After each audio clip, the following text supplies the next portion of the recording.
Well, Supreme Court justices have just weeks left until the end of their session, but they have dozens of cases left to make a decision on.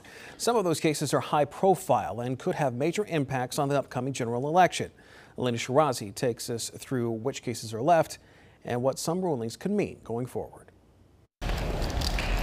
The clock is ticking as Supreme Court justices rush to decide on 23 cases before their summer recess in about 21 days.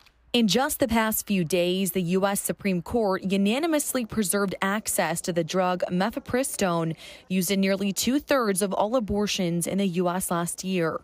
It's the High Court's first abortion ruling since the overturning of Roe v. Wade nearly 2 years ago. This is not a cause for celebration because the reality is certain things are still not going to change. We are looking at the fact that 2/3 of women of reproductive age in America live in a state with a Trump abortion ban. This ruling is not going to change that. The Supreme Court also striking down a Trump-era ban on bump stocks. Those are gun accessories which allow rapid fire comparable to a machine gun, reopening a political fight on Capitol Hill. A bump stock does not cause anybody to be shot in the United States of America. That is the shooter that does that, not a piece of equipment. Look, I'm concerned that the Supreme Court has gone too far in undermining gun safety ever since the Bruin case.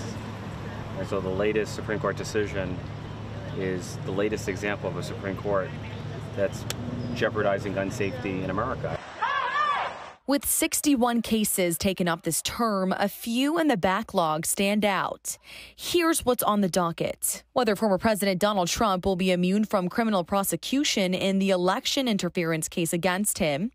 Justices also set to weigh in on the Capitol riots on January 6th, including the legality of obstruction charges brought against hundreds who stormed our nation's capital. Also on the table, the legality of emergency abortions, keeping guns away from alleged abusers, whether people can be banned from sleeping outdoors, as well as several social media regulation cases.